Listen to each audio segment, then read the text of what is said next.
Welcome to the Wisdom for Life podcast with David Baker. David was a former paratrooper in the 82nd Airborne Division and for over 30 years has been a preacher. He has written 5 books and is an Amazon #1 best-selling author. He is the chaplain at the county jail, pastors a church, and is the father of 11 children. Yes, 11. This podcast is here to give you wisdom for your family, your marriage, your children, your finances, your health, and your life. And now, the host of Wisdom of Life podcast, David Baker. Hello and welcome. Welcome to the Wisdom for Life podcast. We're glad that you're here. My name is David Baker and I have the privilege to be your host and hopefully be able to give encouragement and help to you. I pastor the Family Baptist Church in Columbia, Tennessee, and vice president of Independent Baptist Online College. My wife and I have been married for 33 and a half years. We have 11 children, 11 grandchildren so far, and what a joy and blessing it is. So started the other week talking about problems with children and wanted to go through the top 20 problems with children and then adult children and give you hopefully some help and advice for that. These things may not be life-changing, but they might be. Excuse me. You might need to have these things in your life with children. Children are complicated. Children cause problems. So many times I hear people talking about wanting to get rid of their children and not able to function and be glad when they're done and gone. We've never felt like that. We've never wanted that. We love all our kids. We hate to see them go. We love to see them come back. We have a great relationship with them now. It's a lot of work. But boy, it's worth it. It's worth it to serve the Lord with your kids. And we have that. It's a blessing. So wanted to jump in. We've talked about so far academic issues, okay, school things. And then we talked about bullying. We spent some time on that, which really is a big deal for people to go with. Ezra, I'm cutting this out. I've got to cough again. Sorry.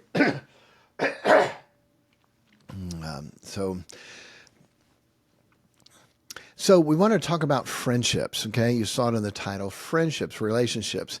I don't know if there's a bigger important thing that we need to have for our children to understand that. We did not focus on making sure our children had good friends and best friends. In fact, our kids were not allowed to have best friends, that BFF.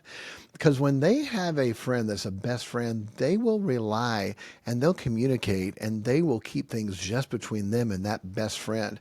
And many times it's not good things. You don't want that. You want to, as a parent, to be the person they talk to and trust and rely upon when there's something big that's going on in our life. And if they do have a, quote, best friend that's not a parent, we wanted it to be their sister, their brother, and wanted it to be that relationship. So we cultivated a lot of time in those relationships. And to this day, our kids, the closest person there too, besides mom and dad, is their brother and sister. And we just got through the holidays and Christmas. By the way, we had 9 Christmases at our house, 9 Christmas parties at our house, from the women's Christmas party, the teen Christmas party, the men's Christmas party, and our family ones and everything in between. 9.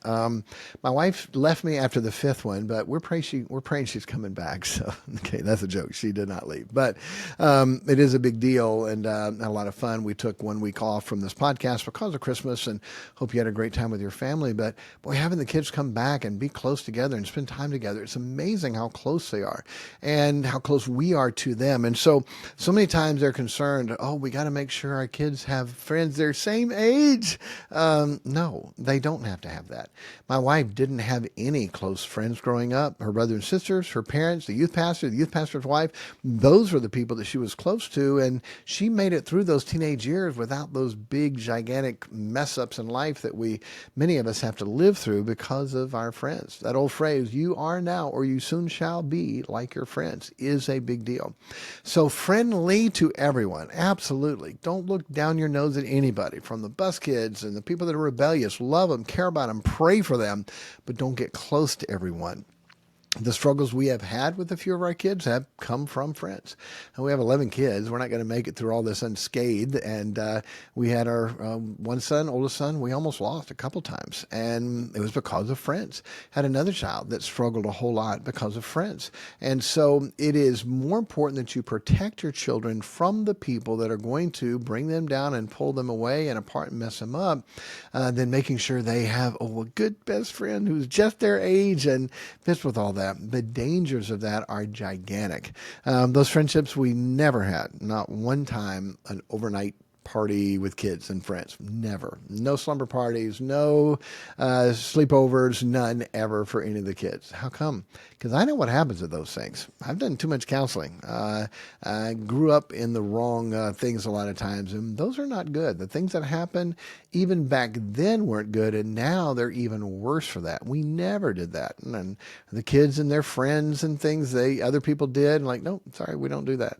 And have kids come over and spend time together playing while we're there, sure, no problem, that's fine. But there are too many problems, too many parents, too many kids can look back and go, yeah, boy, we shouldn't have allowed that. We shouldn't have done that. So it really is a big deal to be able to make sure of those things. You need to know who your children's friends are. You need to be able to monitor that when they have social media, to be able to know where they're connecting and who they're connecting to, because so many times you don't find out until it's too late and something big and gigantic is done.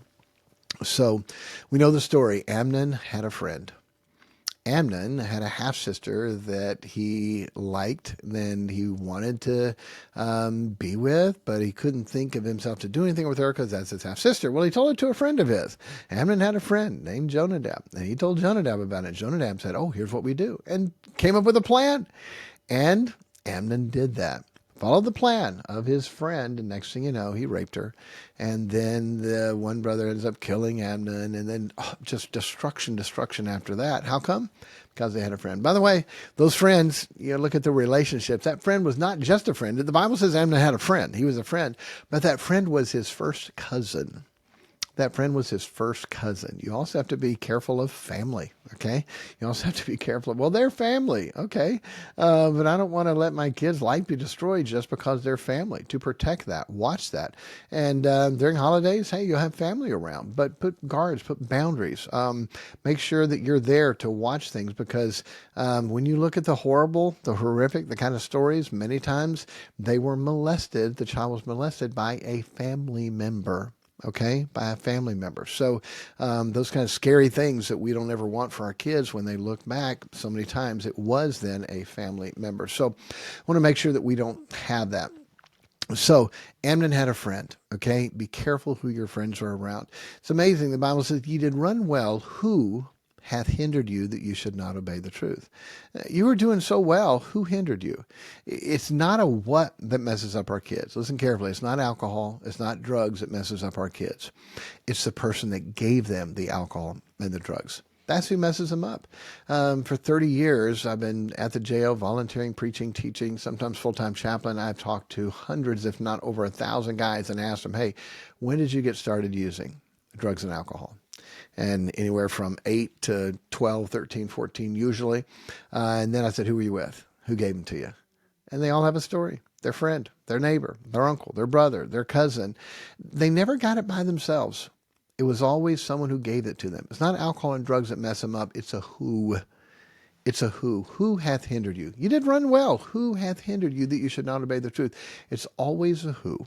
Okay, you want to make sure you guard that. You want to make sure you're close to them. You want to make sure they talk to you about situations and problems in life and issues. You want to make sure that you have that, because those friendships that they make are going to make them or break them.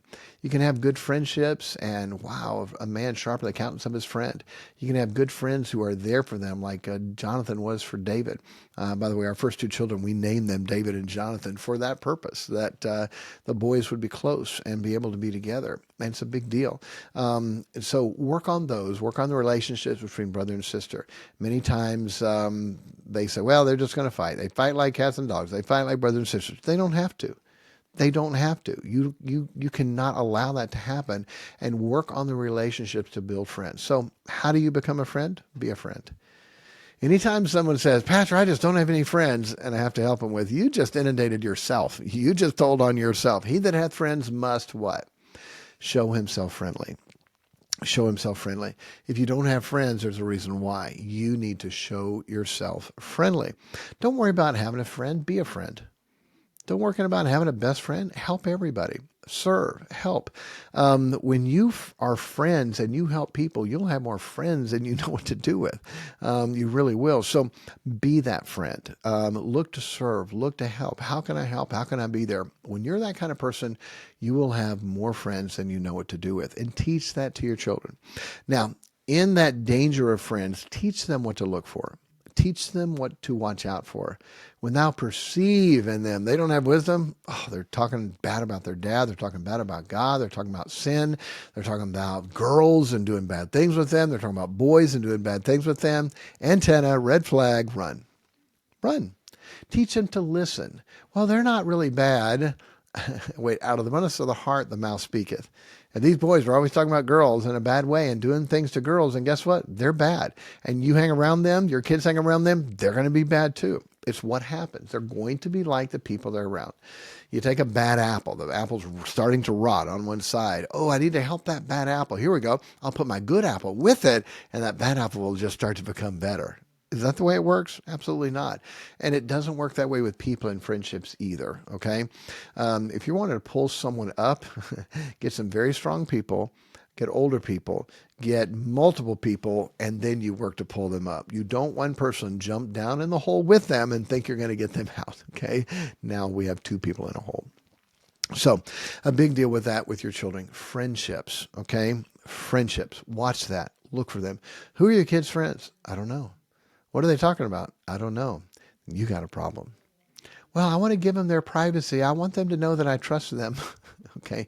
Would you please right away go to the emergency room and would you just walk in and say, look, I probably have some extra holes in my head that I shouldn't have. Could you please check? Okay. I hope that doesn't offend you. I hope you're laughing. But honestly, you got holes in your head. Trust the flesh.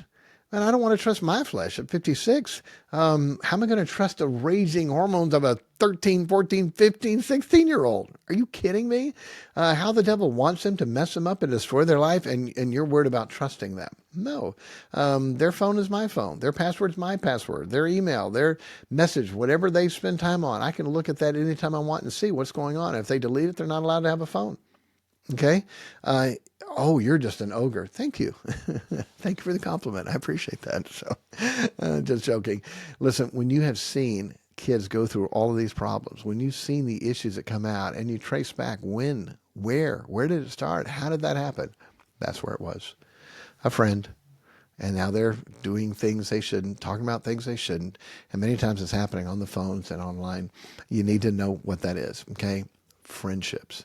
A good friend, man, can be great, spiritual, lead, get close to, help. A bad friend will mess up and destroy your child. Make sure you have a good relationship with them. Work on the relationships with their brothers and sisters. And their most important relationship is God. Make sure that is right. Through the years, we've seen our kids and we know a kid is struggling. We know, all right, their walk with God is not what it needs to be. That's the root. Let's work on that. If your relationship with God is right, then your relationships with family, brothers and sisters are going to be right, and with friends are going to be right. Work on that relationship with God. Make that close, make that real, make that what it needs to be. Okay? Friendships, watch out. There are people listening to this going, yes, boy, that was me, or yes, that happened to my child. If you have young children, please understand the friendships, what they're going to be around is going to be gigantic, and you do not want that bad influence of that friend on your child. It is hard to recover from that.